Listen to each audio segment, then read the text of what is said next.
The station boards creaked under Elias Boone's boots as he shifted his weight. The brim of his hat pulled low against the hard sun. Heat rippled off the rails, the metal groaning like some beast alive in the desert. A train whistle shrieked through the canyon wind, long and mournful, carrying with it the weight of promises and lies. The locomotive ground to a halt, coughing smoke that burned the eyes. Men in dust-caked coats hauled crates onto the platform. Women clutched children close, and laughter rose from cowhands already staggering toward the saloon. Elias stood apart, still as stone, one hand resting on the scarred handle of his satchel, the other curling tight around his belt. He scanned the departing faces. A flicker of nerves twisted his stomach. Would she look as the photograph promised? Would she carry the warmth he had paid for with the last of his cattle profits? Then he saw her. A small woman stepped down from the carriage, dress plain and travel-worn, hair pinned tight against the desert wind. She carried only a bundle bound with twine, her eyes cast down, as if the dust itself had more comfort than the stairs burning into her back. When she lifted her gaze, Elias felt the punch of confusion. Not her. Her face was foreign, her skin pale under the scorch of the sun, her dark eyes unreadable. A hush slid across the platform, followed by mutters like rattlesnake tails. "Chinese," spat a man by the post office. "Boone's bride come all the way from the Orient." Another jeered, laughter spilling like sour whiskey. Elias' jaw locked. His pulse hammered as the woman approached, small steps careful, precise. She held out a folded letter, worn at the edges, words scratched in characters he couldn't read. The silence between them was louder than the hiss of the train cooling behind her. She said something soft in a language he did not know. The syllables were round, flowing like water over stone. Elias only stared, breath caught somewhere between anger and pity. Behind him, boots shuffled, spurs clinked. The saloon keeper leaned against the railing, smirking. "That what you ordered, Boone? Looks like the catalog made a mistake." Laughter erupted, cruel and cutting, echoing off the dry boards of the station. Elias' cheeks burned hot as the desert itself. He wanted to speak, to tell them all to shut their mouths, but the words stuck like thorns in his throat. The woman stood silent, shoulders squared, her bundle clutched tight against her chest. She did not flinch, though every eye in town cut at her like a blade. The train hissed once more, then lurched forward, leaving dust swirling in its wake. The platform emptied, laughter trailing after the men heading back to whiskey and cards. Only Elias and the woman remained, the shadow of the station roof stretching long between them. His heart pounded against the weight of choice. Send her back, or take her home. The desert wind carried no answer. The bucket slipped from Elias' hand and struck the trough with a hollow clang, water splashing his boots. He cursed under his breath, swiping sweat from his brow as the cattle shifted restless in the heat. Behind him, faint as a bird's wing, came the sound of fabric tearing. He turned. Mei Lin knelt by the porch, needle flashing quick in her fingers, mending his worn shirt with thread pulled from her bundle. Her lips moved in silence, whispering words he could not understand, every stitch neat, precise. The chickens clucked around her feet, dust rising with every peck. Elias stood watching, throat tight. She never asked, never spoke in ways he could follow. Just gestures, bows of the head, the soft weight of her presence moving through his ranch like wind through empty halls. At night, when the lantern sputtered low, Elias sat at the table with a bottle, staring at a photograph framed in cracked wood. His wife's eyes stared back, gone 6 winters now, her smile faded under glass. Across the table, Mei Lin worked quietly by the fire, folding torn cloth, grinding herbs with a stone pestle. The only sound was the crackle of flame and the clink of glass against his teeth. The silence pressed harder than words. In town, the whispers grew louder. Men leaned on railings, spitting tobacco as Elias passed. "Boone's got himself a mute bride," one said. "No bride," another laughed. "A mistaken silk." The words dug into him, sharper than spurs, yet he kept walking, hat brim low, fists knotted in his pockets. Back at the ranch, dusk settled heavy. Crickets sang, Coyotes yipped from the ridges. Elias sat on the porch sharpening his knife when he heard it. Soft steps in the yard. He looked up. Mei Lin stood barefoot in the dust, the moon spilling silver across her face. Her arms moved slow, deliberate, carving shapes in the air.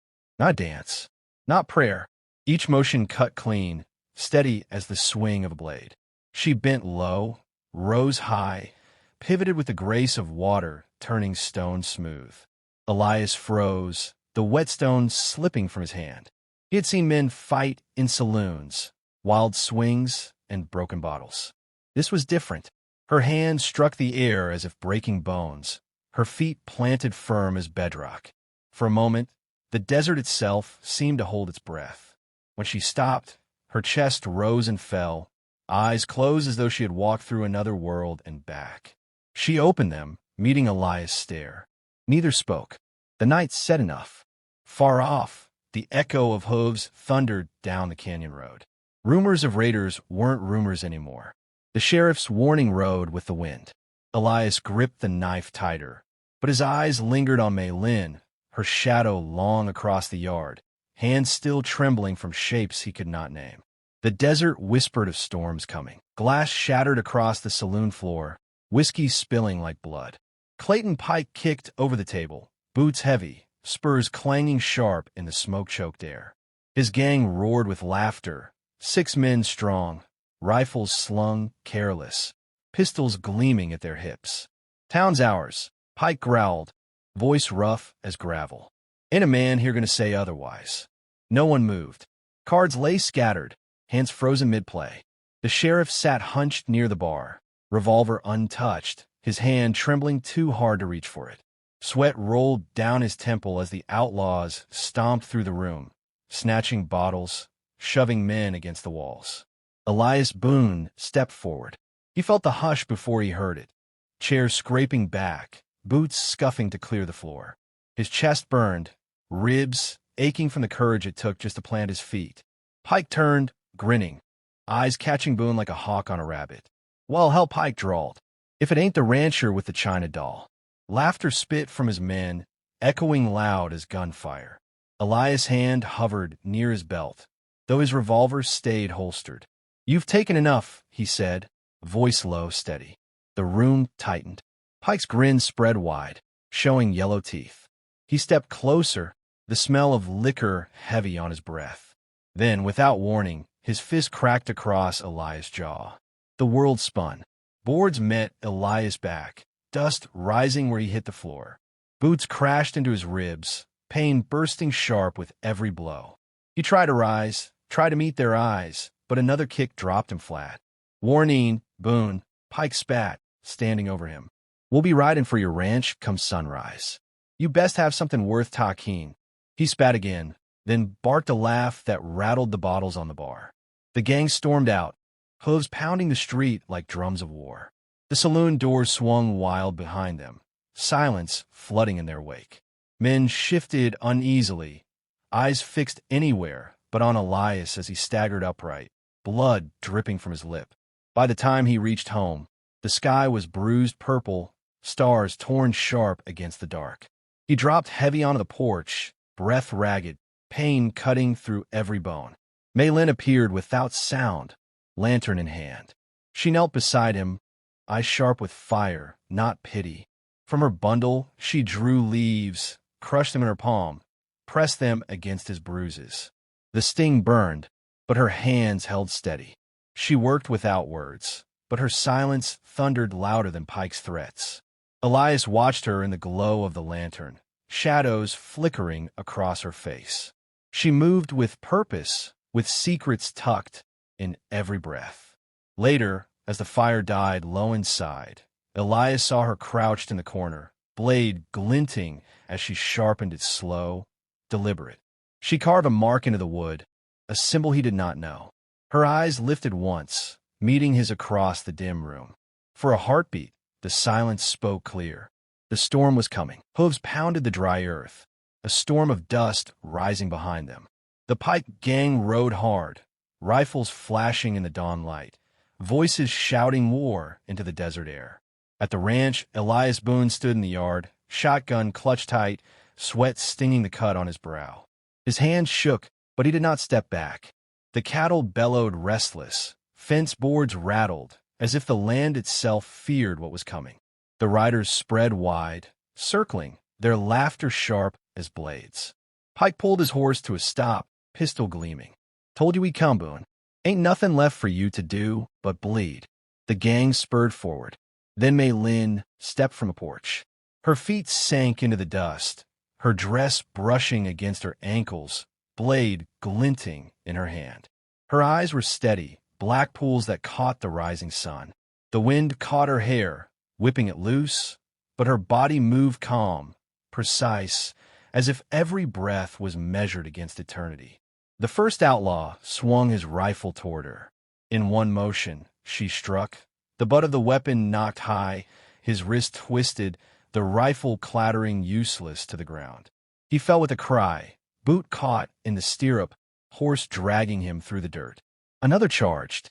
She pivoted, low as water flowing downhill, blade flashing once. His scream tore the air before his body hit the ground. Elias fired. The shotgun boomed, buckshot tearing a man clean from his saddle. Smoke burned his eyes, his heart thundering, but he held his ground beside her. Chaos erupted. Horses screamed. Men cursed. Dust boiled up in a choking cloud. Through it all, Mei Lin moved like a storm given flesh, strikes clean, each motion born from discipline older than the desert itself. Where Pike's men swung wild, she cut sharp, their rage crumbling against her silence. Elias reloaded, fingers clumsy with sweat and blood, but each shot found its mark. Together, they fought not as strangers, but as something forged by fire and necessity. Soon only Pike remained, circling wide, pistol aimed steady. His grin faltered as he watched his men broken in the dust. "You brought a devil to your ranch, Boone," he hissed, voice cracked with fury. Elias raised his shotgun, but Mei Lin stepped forward first. The blade in her hand glinted bright as the morning star. Pike fired. The shot cracked wide. Mei Lin's foot struck his wrist, the pistol spinning into the dirt. Before he could reach, her blade pressed his throat, steady, sure. Her silence roared louder than any curse he might have thrown. The outlaw froze. His horse shifted, uneasy under the weight of fear. Then, slow as thunder rolling away, Pike lowered his eyes. The desert held still. When the dust cleared, the town whispered of what they had seen. The broken rancher standing beside the silent bride. The storm that had come not with thunder, but with her hands. And the old storyteller's voice closed the tale. Justice rode that day on quiet feet. Remember it well.